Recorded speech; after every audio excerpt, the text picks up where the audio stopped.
junto dele e por ele na alegria nós vivemos copiosa redenção. Na alegria nós vivemos copiosa redenção.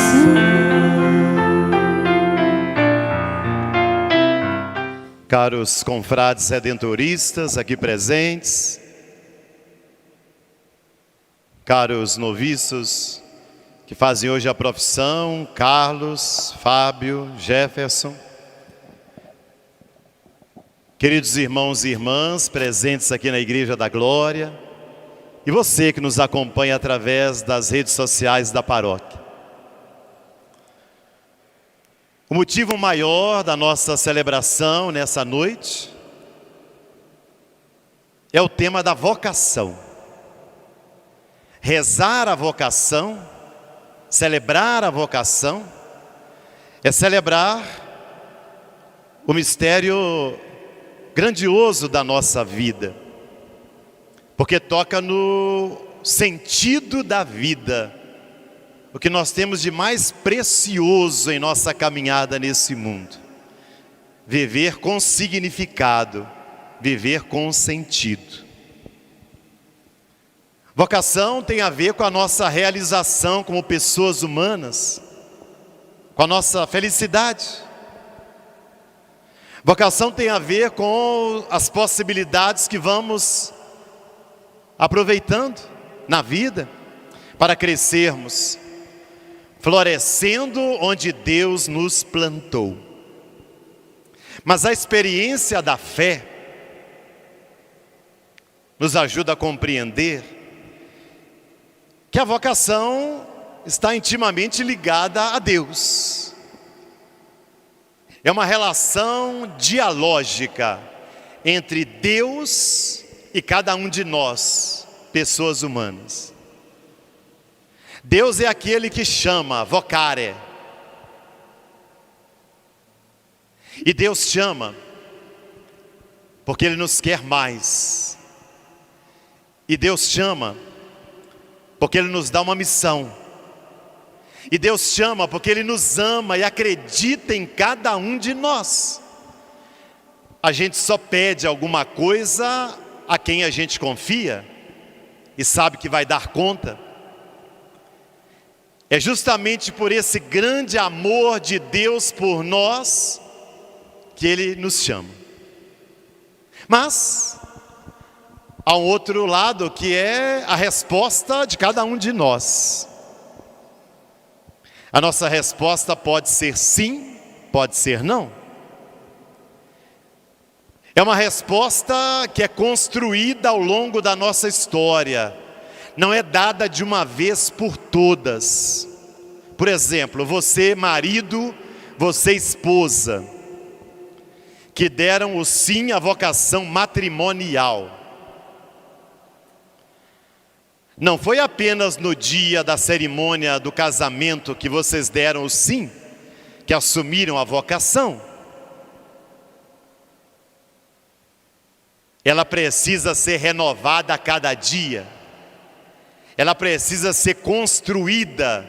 Não é algo dado, pronto, acabado. É um caminho trilhado. Na nossa vocação de religiosos e religiosas também. É um caminho que nós vamos construindo. É um sim que vai sendo tecido em meio a alegrias e dores, a dúvidas e confiança. Mas é preciso coragem para dar o passo. Você percebe que vocação então está ligado à liberdade humana. E onde há liberdade, há risco. A liberdade não traz garantias, ela traz possibilidades. É disso que nos fala a primeira leitura de hoje. A leitura do livro do profeta Jeremias, Logo no início do livro, para Jeremias, ser apenas sacerdote já estava de bom tamanho, uma vez que ele era da família sacerdotal, e tornar-se sacerdote estava no sangue. Ele serviria a Deus, cumpriria seu papel. Mas Deus quer mais. Deus não quer Jeremias apenas como sacerdote, Deus quer Jeremias como profeta.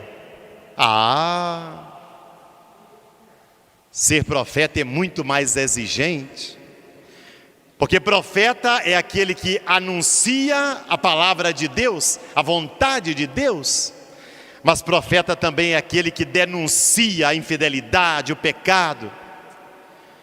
Profeta é aquele que chama a consciência do povo para a fidelidade a Deus. E essa não é uma tarefa fácil. O profeta é perseguido, é humilhado, é ridicularizado, porque as autoridades, os governantes, o próprio povo não se sentem muito confortáveis com alguém chamando ao crescimento, apontando feridas, mostrando fragilidades, provocando a mudança. Nós somos assim. Aqueles que querem provocar muitas mudanças em nós nos incomodam. E às vezes a gente prefere que eles estejam longe. Por isso, Jeremias diz: Senhor, eu não sei falar, eu sou muito jovem, procure outro. E a resposta de Deus para ele é: antes de te formar-te no seio materno, eu te conheci e te consagrei para ser profeta. Não digas que és novo. A todos a quem eu te enviar, irás. Não tenhas medo. Eu estou contigo para defender-te.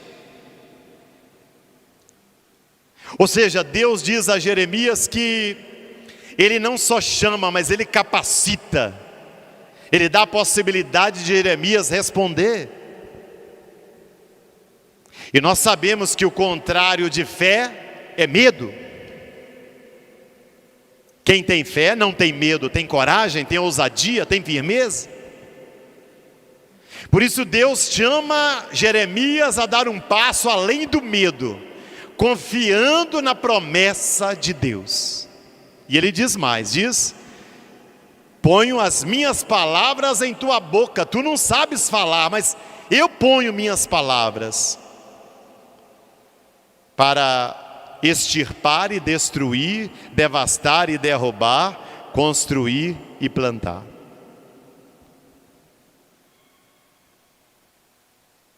Essa é a história de Jeremias. E ele aceita sair da condição de sacerdote, do comodismo, para algo mais, de ser profeta, correndo todos os riscos, mas com a promessa de Deus ele confia e vai, e sofre muito. Quem conhece a história de Jeremias, e é uma história que vale a pena ser lida, ele padece muitas dores, mas é fiel ao chamado. Hoje nós temos 3 jovens, que como Jeremias também dizem sim: Carlos, Fábio, Jefferson.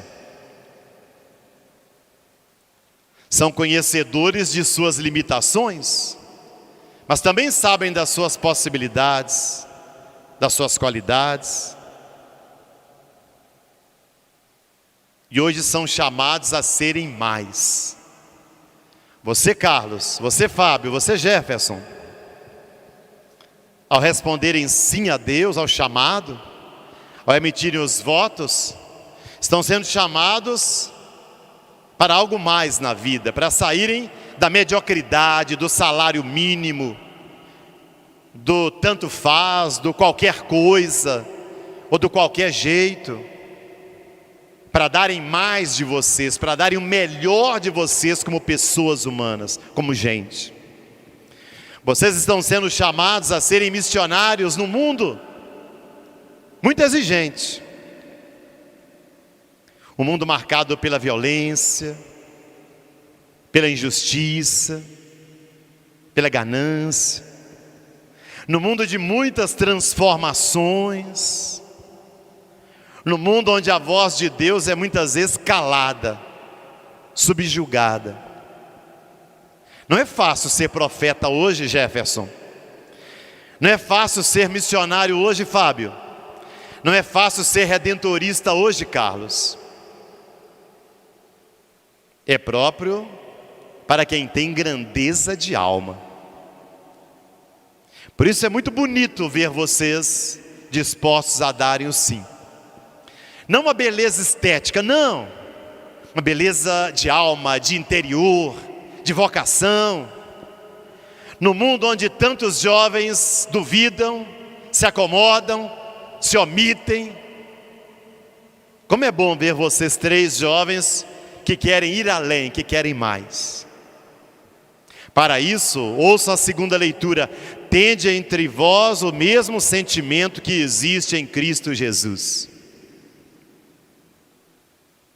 Jesus Redentor é a referência.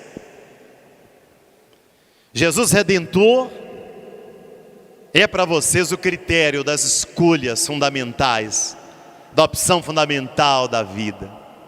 É nele que vocês precisam olhar e contemplar sempre.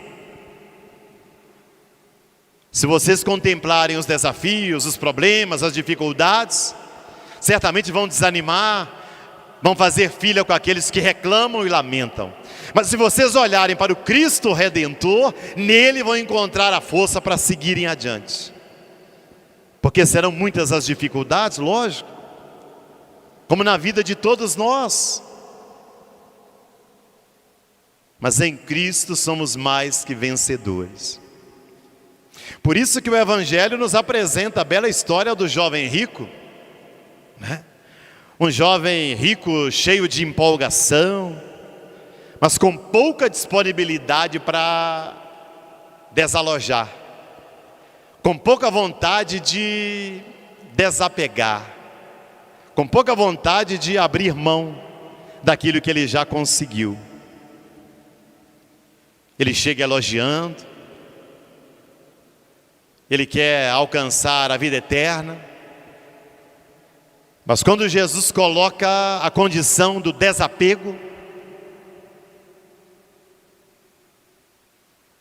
só uma coisa te falta, vai, vende tudo o que tens,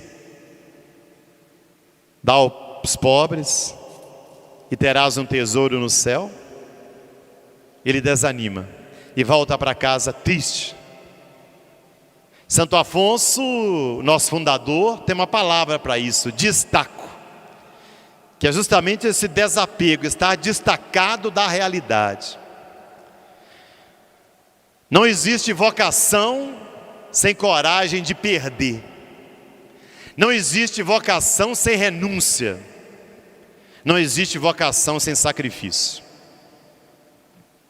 Aliás, toda escolha, toda decisão é um corte que a gente dá. Ou isto ou aquilo. Eu não posso escolher tudo, eu não posso escolher todas as coisas. Para escolher algo, eu abro mão de outra coisa. E por isso muita gente vive nas dúvidas, porque tem medo de perder, tem medo de abrir mão, e vive na ilusão de querer abraçar tudo. Não, não é possível. Não somos deuses, somos pessoas. Quem não tem coragem de perder, nunca vai realizar-se na vocação. Será sempre alguém insatisfeito consigo mesmo. E aqui entra a vida religiosa. A vida religiosa consagrada, ela é um dom de Deus para a igreja. Todo religioso, toda religiosa é um testemunho de Deus, quer viver o batismo de forma radical, quer viver a profecia de modo radical. Todo religioso e religiosa fazem a sua consagração a Deus da sua vida. A raiz dessa consagração é o batismo, quando a nossa grande consagração é feita nas águas batismais. O batismo é a raiz de todas as vocações. Toda vocação brota da nossa consagração batismal. E a vida religiosa é uma maneira de viver o batismo. A vida religiosa é um caminho, uma forma de viver o batismo. Os votos religiosos são meios para viver a vida religiosa. Meios. Porque o principal é a consagração. Para viver essa consagração a Deus, temos 3 votos que Jefferson, Carlos e Fábio vão assumir nessa Eucaristia. O voto de pobreza, que é o voto do desapego das coisas, da partilha dos bens. É dizer não a uma sociedade consumista, acumuladora. É dizer não a uma vida de vaidade, de luxo, onde se vale pelo que se tem e não pelo que se é. É dizer não a uma vida de aparência social e escolher a verdade do coração e do interior. Esse é o voto de pobreza. É usar os bens sem depender, sem estar apegado a eles.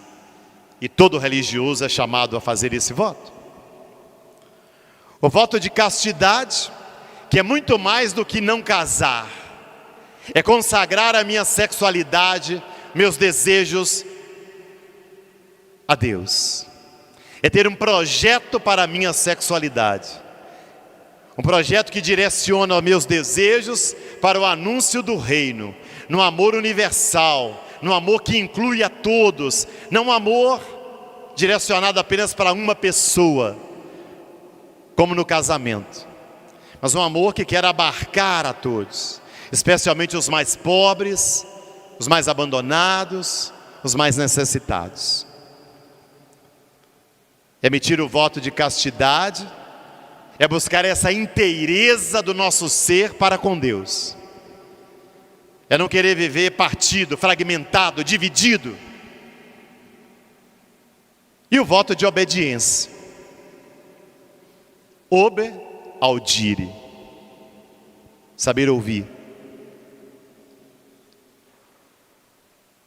É não fazer da minha vontade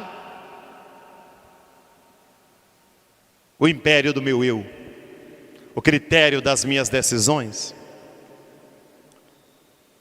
É saber escutar a vontade do meu grupo, da minha congregação, da minha província, da minha comunidade. É abrir mão de projetos individualistas para acolher projetos comuns, comunitários. É não fazer do meu eu, do meu umbigo o centro do mundo, mas me colocar num projeto comunitário. São esses 3 votos que você, Jefferson, você, Fábio, você, Carlos, vão fazer hoje. Chamados votos temporários, por 3 anos. Depois virão os votos definitivos, perpétuos. Mas isso não significa que eles vão fazer apenas uma experiência para ver se vai dar certo. Não. É um tempo de aprofundamento. Os votos chamados temporários, por esses 3 anos que os jovens emitem hoje, é uma primeira experiência na vida religiosa, ainda marcada por estudos e por convivência, já como missionários redentoristas, para que possam amadurecer o chamado, amadurecer a vivência desses votos, aprofundar a consagração, para com uma consciência maior ainda, daqui a 3 anos, emitirem os votos perpétuos, consagrando então totalmente para a vida toda como missionários redentoristas, religiosos, como sinais do reino de Deus. Parabéns, Jefferson. Parabéns, Fábio. Parabéns, Carlos. Sejam muito bem-vindos ao nosso grupo redentorista, que acolhe vocês com muito carinho, com muito amor, e vê em vocês muita esperança para evangelizar. Venham para somar conosco, venham para agregar valor ao nosso trabalho, à nossa província. Venham com grande amor aos pobres, aos simples, aos pequenos. Venham com vontade de crescer, de serem mais. Venham com a decisão de romper com todo o comodismo, com toda a preguiça, com todo o individualismo. Venham com muita fé em Cristo Redentor, o único que é capaz de sustentar os votos de vocês. Que Deus os abençoe e o Santíssimo Redentor ilumine e proteja a caminhada de vocês. Louvado seja nosso Senhor Jesus Cristo.